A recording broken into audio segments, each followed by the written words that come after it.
What up, financial rebels? It's your favorite cynical money whisperer back with another exposé that's gonna live rent-free in your head. Today, we're diving deep into the murky waters of credit card companies. And let me tell you, bestie, they're not out here trying to be your financial fairy godmother. They're basically professional illusionists, and your bank balance is their favorite disappearing act. So, grab your emotional support kombucha, because we're about to unpack the psychological traps these financial behemoths use to keep you paying interest until your grandkids are retirement age. No cap, this is gonna be an 11-minute vibe check on your spending habits, and it's time to become the main character of your money story, not a side quest for their quarterly earnings. Trap 1, the shiny object syndrome, aka, the allure of the welcome bonus. Alright, let's kick things off with the bait. You know the drill. Sign up now. Get $200 cash back after spending $1,000 in 3 months. Or earn 50,000 travel points, enough for a free flight. It's giving free money, right? It feels like you're winning before you've even started. They dangle these juicy carrots, promising instant gratification, travel dreams, or a little extra cash for that impulse buy you've been eyeing. And here's the kicker. The average person thinks they'll easily hit that spending target with their regular purchases. But then life happens. You're $200 short a week before the deadline, and suddenly that essential, new gadget or that slightly overpriced dinner out feels totally justified to snag that free bonus. You spend more than you normally would, just to activate the perk. That $200 bonus suddenly cost you an extra $300 in unnecessary spending, possibly on something you didn't even need. And if you don't pay off that increased balance immediately, boom! Interest starts stacking, and your free money just became very, very expensive money.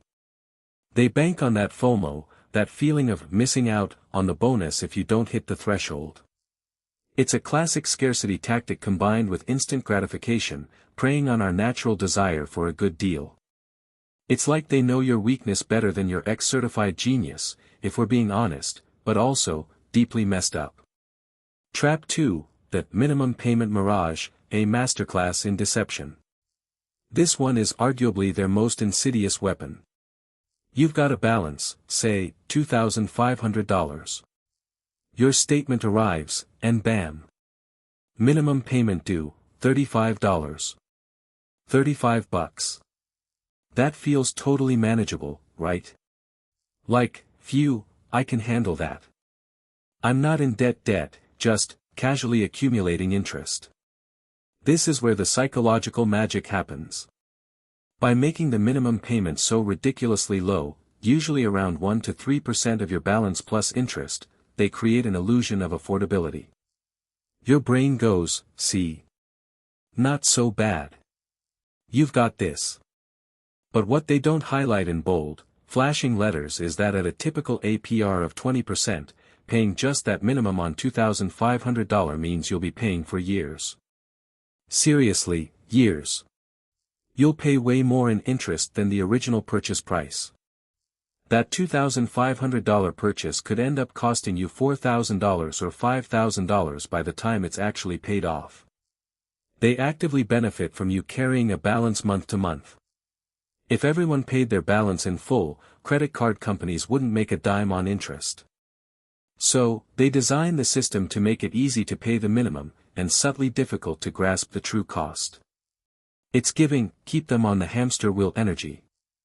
The smaller the required payment, the less cognitive load you feel, the less urgency you have to pay it off, and the longer you stay their loyal, interest-paying customer.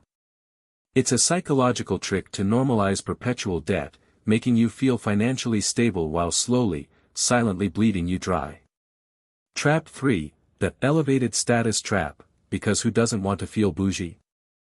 Then we've got the premium cards. The ones with the fancy metal, the exclusive lounges, the concierge service, and the annual fees that hit harder than your phone bill. Elevate your lifestyle. Experience luxury. Access exclusive benefits. They're not just selling credit, they're selling an aspirational identity. It's all about status, darling. It's about signaling that you've made it, even if your bank account is just barely making it. Psychologically, this taps into our desire for social status, recognition, and belonging to an elite group. We see influencers flashing these cards, and suddenly we feel like we need that same vibe. The high annual fees, sometimes hundreds of dollars, are just part of the price tag for this perceived status. But how many of those exclusive benefits do you actually use? Do you really need global entry, or are you just flying to visit your aunt in Ohio twice a year? Are you maximizing those airport lounge benefits, or just grabbing a lukewarm coffee once in a blue moon? The trap here is that many people pay the hefty annual fee for the idea of these benefits, or for a status symbol, often without ever recouping the cost. And to maintain that status, some cards have spending minimums to unlock higher tiers of rewards, pushing you to spend even more. It's a beautifully crafted illusion of premium value, designed to make you feel special while effortlessly extracting more cash from your wallet. It's buying a designer bag you can't afford just for the label energy, but with more interest payments. Trap 4, the blink and you'll miss it trap, fees, and more fees. Ah, the classic fine print. You scroll past it, you barely glance at it, and boom.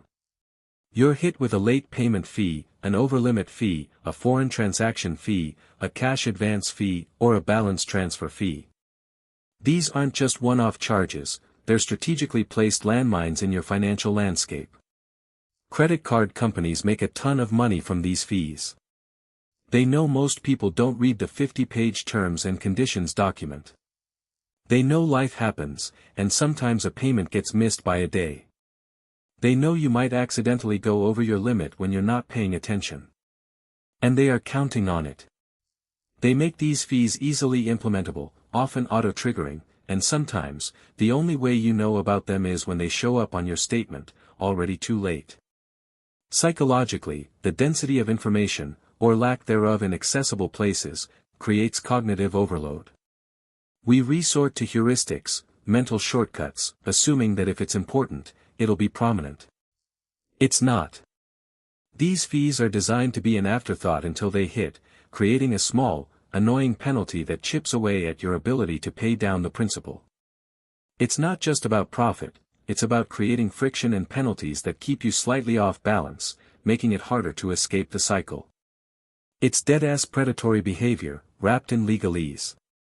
Trap 5, the easy access, easy debt, trap, pre-approved offers and limit increases. Ever notice how once you have one credit card, your mailbox suddenly turns into a confetti cannon of pre-approved offers? Or how your existing card provider magically decides to increase your credit limit, without you even asking? Congratulations! You've been approved for a $5,000 credit limit increase. It's giving, trust us, you need more money to spend vibes. On the surface, it feels like a compliment. They trust me. My credit score must be great. But this isn't about trust, it's about temptation. More available credit is psychologically proven to lead to more spending. It creates a perceived safety net, making you feel like you have more disposable income than you actually do. It lowers your inhibition to make larger purchases, because, hey, you've got the room for it. And for the credit card companies? A higher credit limit means a higher potential balance for you to carry, and thus, more interest for them to collect. It also means if you do max it out, your minimum payment, based on a percentage of the higher balance, will also be higher, trapping you further. They're basically whispering, go on, treat yourself, knowing full well it's a trap door to deeper debt. It's a calculated move to expand their potential earnings from you by increasing the maximum amount of money you can owe them. Sneaky, right? Bet. Trap 6, the false loyalty trap, aka, the retention ruse. Okay, so you've been a good little customer, paying your minimums, racking up interest for years. Maybe you're finally thinking, enough is enough, and you call to close your account. And what happens? Suddenly, they're all, oh, but we value your business. Let us offer you a lower interest rate. How about some bonus points if you stay? It's giving, I care about you, and your revolving balance. This isn't genuine concern for your well-being. It's a cold, hard business decision.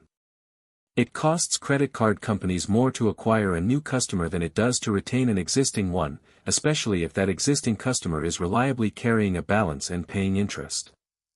They know your spending habits, your payment history, and exactly how much you're worth to them over time. So, they'll throw you a bone, a temporary rate reduction, a few loyalty points, just enough to keep you hooked and prevent you from taking your profitable debt elsewhere. The psychological play here is creating a sense of obligation or gratitude. You think, oh, they really do care. They're helping me out, when in reality, they're just making sure you continue to be a source of consistent revenue for them. It's a transactional relationship disguised as customer service, and it works because we, as humans, are wired to appreciate perceived favors. Don't fall for the fake sympathy, bestie. Period. How to fight back, reclaiming your financial power.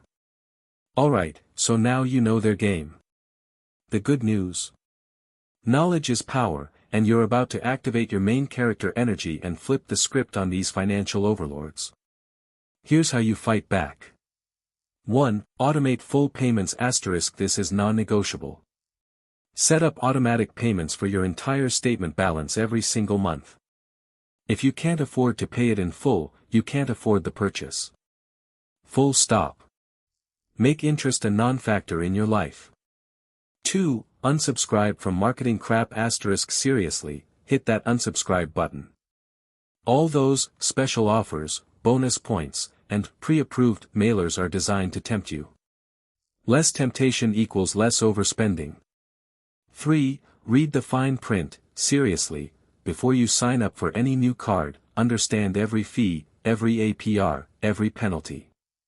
Know what you're getting into. Don't let them hide anything from you. It's your money, your rules. 4. Cut up and used cards, but keep accounts open. If you have old cards you don't use, physically cut them up. Out of sight, out of mind. Just keep the accounts open and active with a tiny recurring payment, like a streaming service, to maintain your credit history, but remove the physical temptation. 5. Review your statements meticulously. Don't just glance at the total. Check for any mystery fees, unauthorized charges, or anything that doesn't look right. You are your own financial auditor. 6. Embrace financial literacy. This isn't just a video, it's a lifestyle. Continuously learn about personal finance, budgeting, investing. The more you know, the harder it is for anyone to pull one over on you. 7. Use cash or debit for impulse buys.